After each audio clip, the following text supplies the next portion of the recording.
All right, welcome back. I hope you're having an awesome time at the conference so far. Our next speaker is Raul Rodriguez. He is the Dean School of Business at Woxsen University. Please join me in welcoming him to our virtual stage. Thank you so much for the introduction. It's a pleasure to be here in AI4 for cybersecurity. Let me just share the screen so we can start today's topic. All right, today's topic is extremely technical topic in nature. However, it's increasingly interesting in the industry, and especially towards the future where quantum as well as artificial intelligence, especially deep learning, will be enabled and will be highly implemented in the industry. And obviously, in today's presentation and in today's session, we'll be discussing two topics merged together. One is quantum computing, and the other one will be deep learning with the variants of artificial intelligence. And we will be combining it with a third element, which is actually the umbrella between the both of cybersecurity and how this impacts cybersecurity threats. So let's kick started. All right. The index will be mainly, as you can see on your screen. First, we will speak about what is happening in quantum computing nowadays, what is going on. It's important to have a background in order to comprehend the overall structure in the industry. Then we'll move into the myths between AI and quantum computing leap. There are quite some myths that we will see across, and it's quite fundamental to comprehend these ones and really be aware of them before we implement any tools, because otherwise we'll be blindly implementing tools that we really do not require, or that might increase our cost as an industry, as a corporate, and they will not have any sort of valuable or quality-based output. And on the other hand, we'll go into the use of cybersecurity in combination with AI. So where does AI play a key role in cybersecurity? As I mentioned earlier, we'll move from quantum to AI. So there's going to be a merge. Hence, we need to comprehend quantum on the one hand, artificial intelligence or deep learning on the other hand, and then understand the both, the combination of both, and how these two impact cybersecurity. So we're going to do that separately, and then come across the questions that you're going to ask yourself in order to know whether you should implement these tools or not. And in one context, yes, and in one context, no. So right, let's get started. Well, you can see with this meme what is happening. I feel it's quite intuitive, and it really helps understanding it in detail. As you can see, when you have a quantum computing prototype, it sounds very fancy, very technical, very exciting to the industry. It really comes across like IBM or Microsoft. However, when you really want to explain what it is to somebody, it is a very tricky question, because quantum is extremely physics-based field which works on simultaneity. So both states that happen there are happening in simultaneous moments, and ultimately the complication that it implies is equivalent to the speed of the process that it gives as an output. So if you combine quantum computing and the power of quantum with the current pattern-based identification system of artificial intelligence and deep learning, obviously the result is going to be an outstanding piece of technology that's going to be able to develop your processes much faster, especially in the cybersecurity field. So when it comes to the cybersecurity, you will see what kind of applications we can really enhance as per the current scenario, and how will it evolve in the next 10, 20, 30 years if we really implement these tools. What is happening nowadays in quantum computing is quite a lot. You probably have heard about D-Wave, which is a company that manufactures quantum computers that can be purchased by individuals. So these quantum computers are mainly, of course, mainly programmed and mainly based for companies. They are, obviously the cost is also accelerating, so it's not affordable by the regular individual. However, they are planning to make it available soon, and this will also help any company, be it a startup, SME, or even MNCs, to make it affordable, not just for their own systems and services, but also for their employees. So this will help a lot incrementing and helping protecting the cybersecurity lineup and all the firewall protection in order to ensure the maximum level of security. On the other hand, as you can see, the Swiss secure balloting is also there present since 2007. It's evolving, but what is more evolving at the moment is IBM, as well as China's quantum satellite, which is ever growing. And though there are no official reports of the development at the moment because of China, it is certain that China has really researched upon it in detail in the last 4 years and has really worked new prototypes and new models that will probably be released soon. And as you can see towards the end, we have 2 more companies. There are many more which are coming up. And this is on the quantum development side, on the quantum computing side, and how the technological evolution on this spectrum is coming across. Now, why is QC or quantum computing the key to the future in most fields, and especially cybersecurity? Well, on the one hand, it helps understanding simulations. As you well know, when it comes to cybersecurity, simulation and prediction is critical in order to protect the system in advance and set the right security. This is one thing.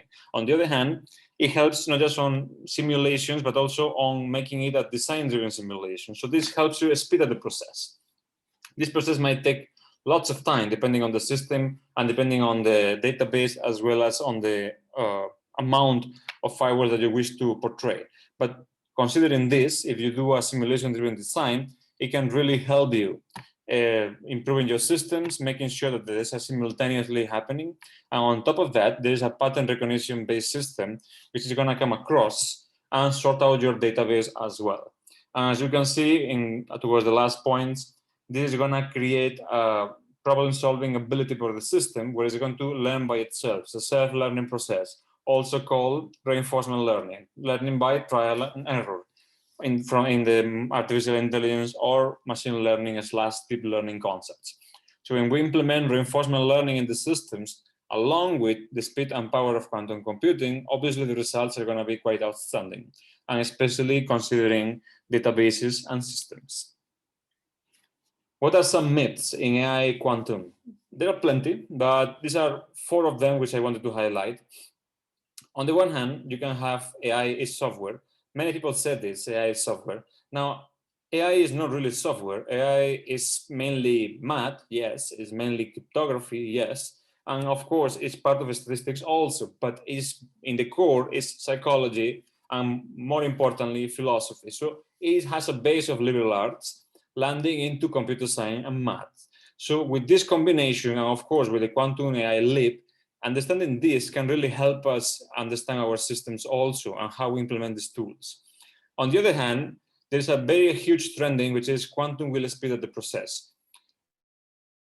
Speed up the process if the data is correct and if the algorithms are correct, and obviously if the code that we implement, especially when it comes to cybersecurity, is also correct. And obviously this is lots of ifs in the question mark, and we all have to solve this in order to have a right implementation. Thirdly, you can have algorithms are the key. As you can see, this is not always true. Once again, data sets, as well as the overall implementation of the data sets, as well as the data implemented in the system, is equally important. And lastly, quantum is mainly encryption, so only quantum encryption. Now, when it comes to quantum encryption, people believe that when you do quantum encryption, it's going to be very difficult.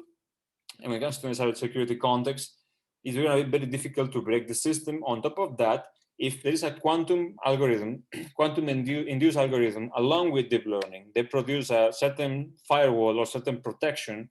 This protection can be broken only by quantum encryption, only by quantum encryption and quantum algorithms. Well, this is not entirely true.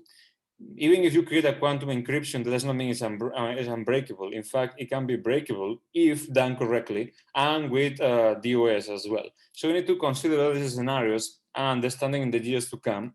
This is obviously futuristic in nature, but ultimately it's going to be implemented in the industry very soon. And obviously, with the kind of current development in quantum computing, it will not be very far away. We are talking about 5, 10, even 15 years down the line. We'll have full-fledged quantum encryption systems in place in most companies that can afford it, especially MNCs. Now, when we talk about AI can be 2 things. One of them is the best offense being a good defense. So as you can see in your screen, AI is good for malware detection, mainly because you can utilize a multi-layer machine learning engine for defense. This is well known, so nothing new here. On the other hand, you can have vulnerability management. This is quite interesting because here you can identify and prioritize the remediation systems that you implement. For example, the system will allow you and will enable you to select which are priority if you have multiple vulnerabilities, it will allow you to see which one is a priority and which one to target first in order to achieve the larger results and the better quality output. On the other hand, when it comes to honeypots, SOC, IDs, and so on, the self-learning system will be able to not just predict, but also generate it. It will be able to identify it, it will be able to self-generate codes, and be able to also predict the future outcomes of those codes, and what will be the response to various attacks. This comes from the capability of AI of problem solving. And lastly, will be data classification. It's very important here, simply because when you have data, you need to classify it and identify it correctly and then protect it. When you protect it, to do that, to protect it adequately, you need to classify it first in the right way. And when you have large amounts of data, obviously machine learning algorithms can really help in pattern identification.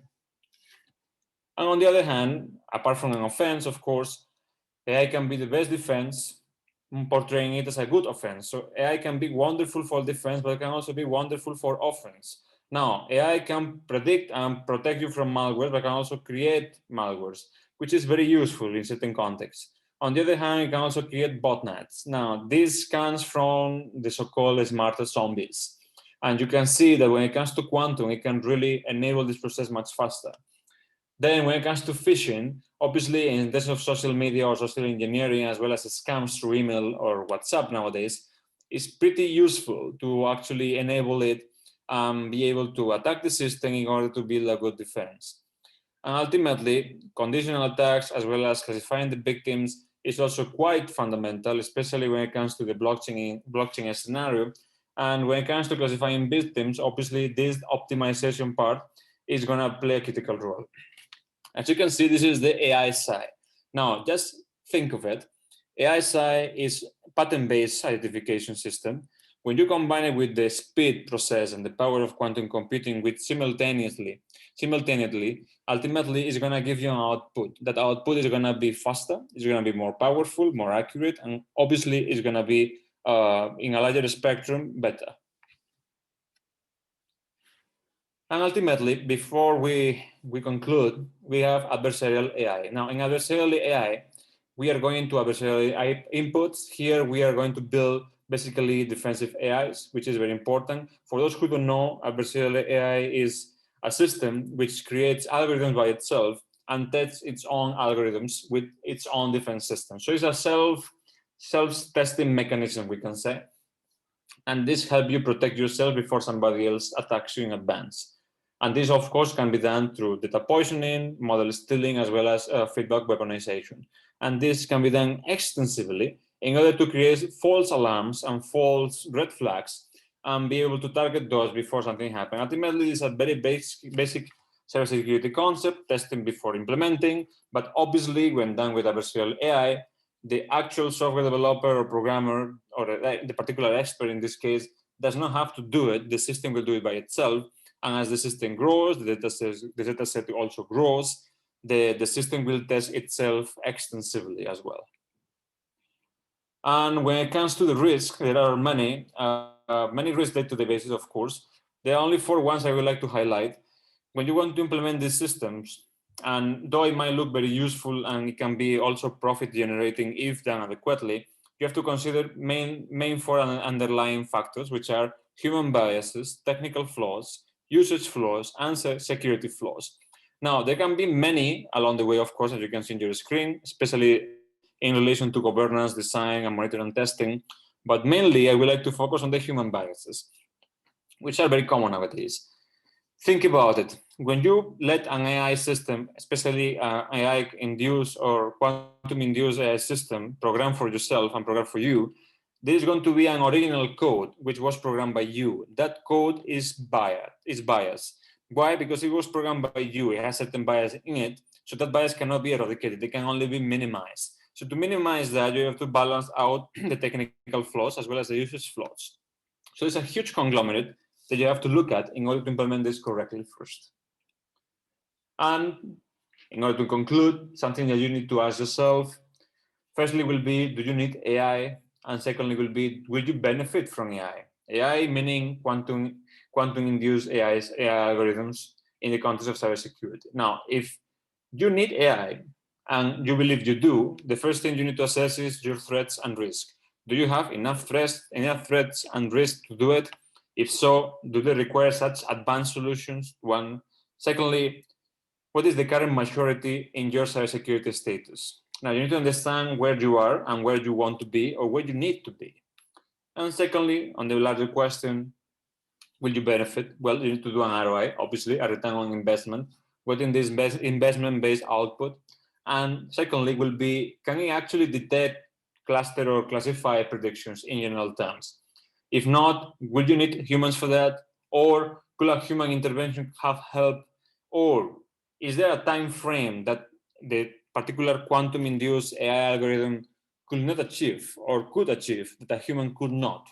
So you need to balance this out. And once you answer yourself these questions, then you will be able to understand whether you need the system, whether you should implement it, or whether you should not implement it, and why. And this is what is really going to drive the future, especially towards the cybersecurity spectrum. It's not going to be the fast-paced implementation that we have seen till now, because these systems are extremely advanced, and a fast-paced implementation here will only lead to disaster in the short and long run as well. And this will be everything from my end. I am really thankful for the invitation and being here with you today. Hopefully we'll connect offline as well. Thank you so much. Awesome. Thank you so much for sharing with us. We really appreciate these insights. All right, if you're looking for your next session, you can go ahead and check out your agenda to see where you're going next, or take some time to connect with your peers with virtual networking. Thanks so much, and we'll see you around.